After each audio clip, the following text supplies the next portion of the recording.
We made horse.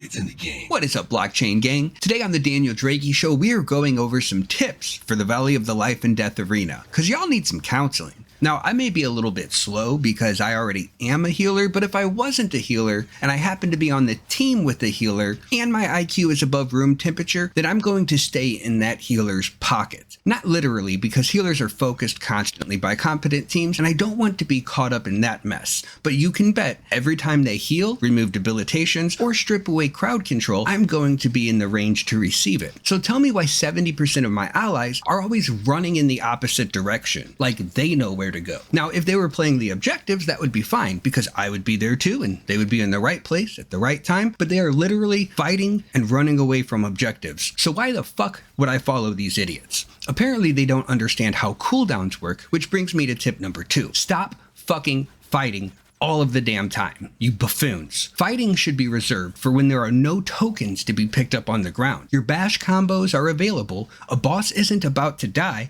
and you have a clear advantage in strength or numbers. I swear some people are just AFK on auto combat and they never stop for the entire 12 minutes. Battles in the arena have an ebb and a flow. You go on a killing spree, you stop to pick up the fruits of your labor, and then you rotate to the next objective. And you repeat this process for the entire duration of the match. Picking up tokens and rotating increases your entire team's score. It exposes more easy targets and puts you in position for the next objective to spawn. This allows your abilities to refresh as well, so you have the maximum CC, debilitation, and DPS available to you and the rest of your team. My third tip involves the mid game. Many people just fight for the 3 minutes after the first boss spawn, and even if they are successful, they're only getting a few thousand points in total for the entire team. During this time, your team should actually split up into smaller groups of 2 and 3, or even solo, and this will allow you to cover a much larger area, picking off solos while holding down your central pillar and the orb spawns around it. If you do get attacked, just kite back to your team, who should collapse on you for more free kills, and each person will gain thousands of points, greatly impacting your overall score. If everyone stays as a group of 5, you're going to be giving away these orbs to the enemies, who are now gaining strength and points that should be yours. Eventually you'll be making your way towards the center, picking up points and kills as they present themselves, so you can be ready for the second set of boss spawns. You won't always be able to collect all of the tokens, so at least lay down some suppressive fire for your allies if they are closer.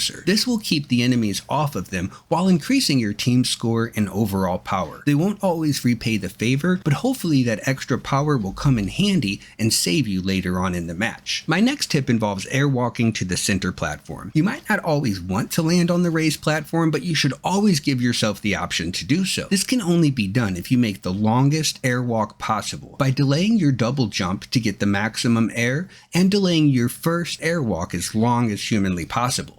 This can be useful if you see an orb spawn on them, or if you need a safe space to regroup and plan out your next attack. However, if you don't extend your airwalk, you won't be able to make it to the ledge, and you'll have to jump up onto the central platform and then the higher one, which takes about an extra 10 seconds. My next tip involves these orb spawners and bosses. Not only do you get points for picking up the orbs, but you also get points for destroying them and landing the killing blow on bosses. You should know which of your abilities can one-shot them and which are not powerful enough, and if you can't kill it in one hit, try to finish it off with an auto attack so you don't have to wait for the animation to finish before picking up tokens. Next, stop luring these damn bosses all over the map. I hate it when people lure the third boss into the exterior chambers because they are all out of paint chips to eat and they have nothing better to do. I don't know how else to say this without sounding like an ass, so here it goes. The longer a boss is alive, the longer players have to react to it, which means more people are going to be gathered around the boss, which means there'll be more people fighting over these tokens. So stop trying to keep this thing alive forever and nuke the bastards before the enemy can react and steal your fucking tokens. The only exception to this rule is if your team is the strongest team out there and you're all together so you can lure it onto the central platform. This is smart because Sentimanti stones are spawning all over the damn place, which you can pick up while slaying the bosses. Also, the less time you're dicking around with these bosses playing gay chicken or whatever means that you have more time to take all of this power we've been gathering and wreck faces with it. The last tip tip I have for you is to understand the kill box. After any boss or stone is slain, there's going to be a mad dash to pick up the final few remaining tokens,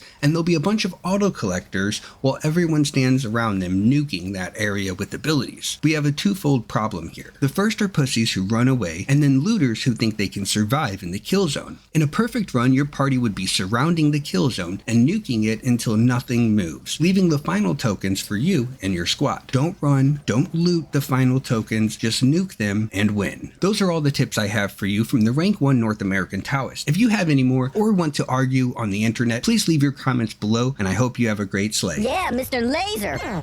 Here it comes. Here it comes. You will be destroyed. You're going The down. explosion will be of extraordinary magnitude. Just hang on. It takes a while. Oh God, my back!